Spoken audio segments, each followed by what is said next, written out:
बिस्मिल्लाहिर्रहमानिर्रहीम। अस्सलामुअलैकुम वरहमतुल्लाहि वबरकातुहू। Welcome back to my channel cooking with Malik family. एक नई रेसिपी के साथ मैं आप सबको वेलकम करती हूँ। जी तो व्यूअर्स, आज मैं आपके लिए लेकर आई हूँ बहुत ही मज़ेदार से मिक्स दाल की रेसिपी। आप यकीन करें, ये इतनी मज़ेदार दाल बनती है कि आप हलीम या दलीम को भूल जाएंगे, चिकन, मटन और बीफ का कोरमा खाना भूल जाएंगे। ये इतनी मज़ेदार दाल बनती है।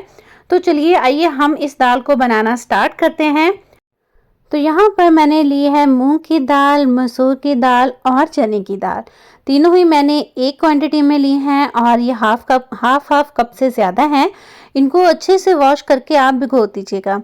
अगर आपके पास टाइम है तो ओवरनाइट भी आप इनको भिगो सकते हैं, तो अदरवाइज़ 2 से 3 घंटे तो इनको ज़रूर भिगोइएगा। तो फिर यहाँ पर मैंने 1 कप ऑयल लिया है, उसमें डाल दिया है प्याज। 2 मीडियम साइज़ के प्याज हैं। तो अभी हम प्याज को फ्राई करेंगे और जब प्याज हल्का सा गोल्डन कलर का हो जाएगा ना, तो इसमें हमने शामिल कर देना है अदरक लहसुन का पेस्ट। और अदरक लहसुन के पेस्ट के साथ भी इसकी 1 से 2 मिनट हम बुनाई करके तो इसमें शामिल करेंगे टमाटर मैंने यहाँ पर लिए हैं और इनके छिलके मैंने रिमूव कर दिए थे। तो ये 2 अदर टमाटर हैं और टमाटर के साथ मैंने इनको थोड़ा सा भून के तो इसमें हम डालेंगे कुछ खुश्क मसाले, जिनमें हल्दी पाउडर है 1 टीस्पून डालेंगे। 1 टीस्पून के बराबर ही हम इसमें डालेंगे पिसी हुई लाल मिर्च और हम इसमें शामिल करेंगे नमक आपने जब दालों को डालना है तो उसके बाद आप अपने टेस्ट के अकॉर्डिंग इसको चेक करके मज़ीद डाल सकते हैं। तो बस ही यहाँ पर इसको मसाले के अच्छे से भुनाई करके ना, तो हमने इसमें शामिल कर देना है चिकन आप कोई सा भी ले सकते हैं, आप बोनलेस भी ले सकते हैं, हड्डी वाला भी ले सकते हैं। मैंने दोनों ही लिए हैं और चिकन मैंने यहाँ पर ना तकरीबन आधा किलो के बराबर लिया है, क्योंकि चिकन से ही ये मिक्स दालें बहुत मज़े की बनेगी। और यकीन करें बिल्कुल देगी स्टाइल में बनेगी, जिस तरह से हम दलीम हलीम खाते हैं ना देग वाला, तो उससे भी ज़्यादा मज़ेदार ये 3 मिक्स दालें बनती हैं। इनको बना के आप ट्राई करके ज़रूर देखिएगा। तो गोश्त की जब बुनाई हो जाएगी तो फिर हमने इसमें डाल देना है पानी आप इसमें खुला ही डालिएगा, क्योंकि दालों की क्वांटिटी जो मैंने ली है वो थोड़ी सी ज़्यादा ही है, तो उसी हिसाब से पानी डाला है। और इसमें कुछ खड़े मसाले हम डाल देंगे, जिसमें लौंग है, बड़ी इलायची है और दालचीनी है और साबुत काली मिर्च है। और जब पानी को बॉयल आ जाएगा फिर आपने इसमें दाल डालनी है। ठंडे पानी में दाल ऐड नहीं कीजिएगा। तो दाल को डालने के बाद ना, तो इसमें आपने बिल्कुल भी चम्मच नहीं हिलाना, इसको ऐसे ही पकने दीजिएगा। और जब दाल के साथ भी बॉयल आ जाएगा फिर आपने कुकर को बंद करना है। तो इंशाल्लाह ताला फिर कुकर से कोई ख़तरा नहीं होता।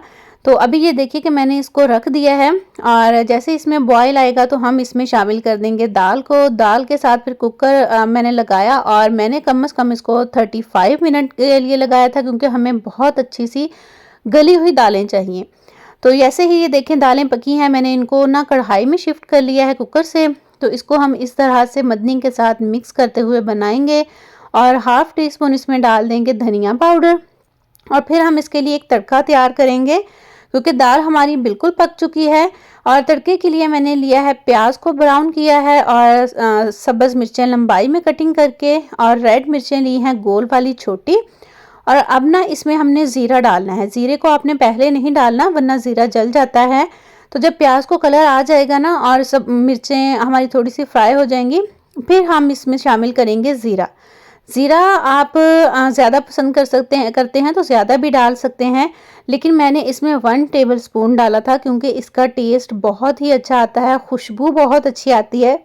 लेकिन अगर आपको पसंद नहीं भी है तो आप इसको स्किप भी कर सकते हैं। तो तड़के को हमने अच्छे से भून लेना है और इसकी ना बहुत अच्छी सी खुशबू आने लग जाती है। तो बस ऐसे ही हमारा तड़का रेडी होता है। हमने इसको डाल देना है दाल पे और इसके डालने से जो दाल की लुक आएगी, जो दाल का फ्लेवर आएगा, वो बहुत ही मज़ेदार होता है। तो मुझे उम्मीद है कि मेरी ये रेसिपी आपको अच्छी लगेगी। इस पॉइंट पर अगर अच्छी लग रही हो तो प्लीज़ मेरे चैनल को सब्सक्राइब भी ज़रूर कर दीजिएगा, बेल आइकन को प्रेस कर दीजिएगा, ताकि मेरी आने वाली हर वीडियो का नोटिफिकेशन सबसे पहले आपको मिले। यहाँ पर मुझे थोड़ा सा ऑयल कम लगा था, मैंने थोड़ा सा ऑयल और डाला और इसको हमने शामिल कर देना है तड़के को दाल में। और जैसे ही आप दाल में शामिल करेंगे तो आप दाल की लुक देखिएगा। अच्छा, यहाँ पर मैं आपको क्लियर करती चलूँ कि अगर आप दाल को ज़्यादा गाढ़ा करना चाहते हैं तो ज़्यादा गाढ़ा भी कर सकते हैं, और अगर आप इसको थोड़ा सा पतला रखना चाहते हैं ना कि राइस वगैरह के साथ आपने सर्व करना है, फिर आप इसको थोड़ा सा पतला रखिएगा, गाढ़ा नहीं कीजिएगा, क्योंकि चावलों के साथ ना गाढ़ी दाल अच्छी नहीं लगती। तो ये देखिए जी, माशाल्लाह माशाल्लाह अल्हम्दुलिल्लाह हमारी दाल कितनी मज़ेदार पक के तैयार हो चुकी है, और ये किसी तौर पे भी ना हलीम या दलीम से कम नहीं है। तो जाते हुए बस हमेशा की तरह आपसे यही कहूँगी, और इसको ना गार्निश करने के लिए आपने सेम वही लवाजमान जो कि हलीम दलीम के साथ होते हैं वो सर्व ज़रूर कीजिएगा, ये उनके साथ ज़्यादा मज़े की लगती है। खुश रहें, खुशियाँ बांटें और लोगों के लिए आसानियाँ पैदा कीजिए।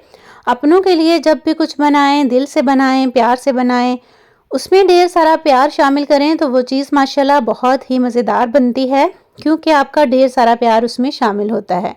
अल्लाह ताला के साथ आपके, मेरे और हम सबके रिज़्क में ढेर सारी बरकत अता फरमाए, आमीन। अपना बहुत सा रखिएगा ख्याल, मेरा कीजिएगा इंतज़ार, तो मैं आऊँगी इंशाअल्लाह ताला किसी नई अच्छी मज़ेदार सी रेसिपी के साथ। तब तक के लिए टेक केयर, अल्लाह हाफिज़।